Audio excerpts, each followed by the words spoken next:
Hello, my name is Dan Coatsworth from AJ Bell. Today I'm pleased to be joined by Maggie Fenari, the Chief Executive of J. Rothschild Capital Management Limited, which makes all the investment decisions for the investment trust RIT Capital Partners. Hi there, Maggie. Hi Dan, and it's a pleasure to be on the show today. So what is RIT Capital Partners trying to achieve as an investment trust, and what type of investor might it suit? Well, great. Well, thank you, Dan. In terms of what RIT is trying to do, we're really looking to grow shareholder wealth meaningfully over time through both what is a diversified and resilient global portfolio. And that really suits a long-term investor, one that's looking to see returns compound over time without taking excessive risk in their portfolio.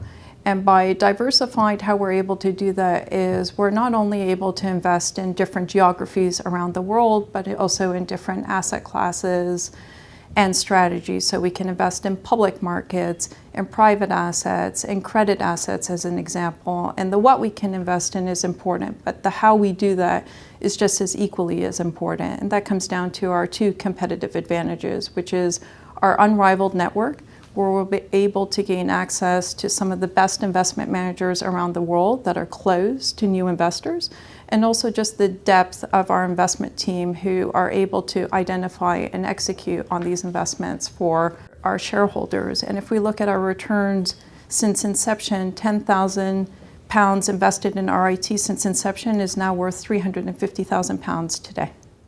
What happened in 2022 to cause the first year of net asset value declines for RIT in more than a decade?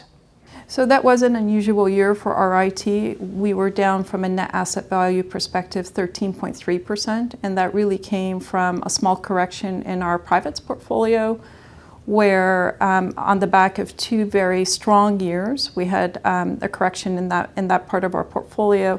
As well, in our public portfolio, we were affected by China macro trends and the underperformance of a global equity manager who we've subsequently redeemed from.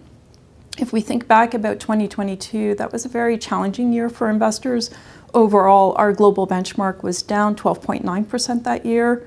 But again, RIT is built for long-term performance. So if we look at the long-term performance of RIT, we've generated a NAV return of 112% over the last decade. So there's some suggestions that the risk profile of the trust changed, given higher exposure to venture capital funds and unquoted holdings. Are you now dialing back the risk by selling down these positions, given the underperformance of the trust? So it's a great question. What we've been really looking to do is step up our efforts to explain what is the risk profile of RIT's private investment portfolio and clarify any of the misperceptions within our portfolio. So if we take a step back, the vast majority of the capital that we've invested in our privates portfolio is pre-2020, so pre the peak of market investing that took place in 2021 and 2022 and so on. And if we think about that, it means we're well diversified both by vintage, by geography, by sector, and theme within that portfolio, and it's actually quite mature. And the other is just a general view that venture and growth is being painted with the same brush. It's all equally risky. And as we all know, you really need to dig into, well, what are the types of investments we've made? And we've made investments with some of the best performing venture and growth investors in the market. So if we take Thrive as an example, it's a US-based equity manager which has backed the most recent funding rounds of OpenAI. They were also backers of investments in Instagram before it got sold to Facebook. We're investors in a company called Iconic, another US-based fund that manages money for a number of Silicon Valley's elites. So overall, we actually see private investments as very core to our strategy and a strong diversifier to give our investors the opportunity to access investments they might not otherwise have the ability to invest in. So if we look at an example of an investment in our direct portfolio called Coupang. In Korea, it would be labeled the Amazon of South Korea. And there we made a $50 million investment. We made close to 7 times our money in that investment in just under 5 years. So when we take a step back as well and we say, over the long term, how has our privates portfolio done? In the last decade, that portfolio has generated a return of close to 15.5%. So we really like our privates portfolio, and it's a good diversifier for the rest of what we do. Now, in terms of this year, we have increased our overall exposure to public markets, but that's really because that's where we are seeing opportunities in this part of the cycle. And that really comes down to the themes and opportunities that have surfaced just as a result of where the market has gone. And we've taken our portfolio allocation there from 30 to 40%. So the management team of the investment trust has recently changed. Is that because of the underperformance? Well, I mean, we've been asked this question a lot. I think it's important to take a step back and say we have a very large investment team that's been investing together for many, many years and a highly experienced board. In terms of my predecessor, he stepped back entirely for personal reasons, but he continues to remain an advisor to the board. And if we think about the continuity within the team, I was on the board of RIT for 4 years, and our CIO has been with the company for more than 5 years. So Maggie, you've been in the current role for 6 months. Tell me about your priorities. So within the last 6 months, I've really prioritized actively listening and learning and hearing from our various stakeholders, and I've been immensely grateful for the feedback that I've received from them.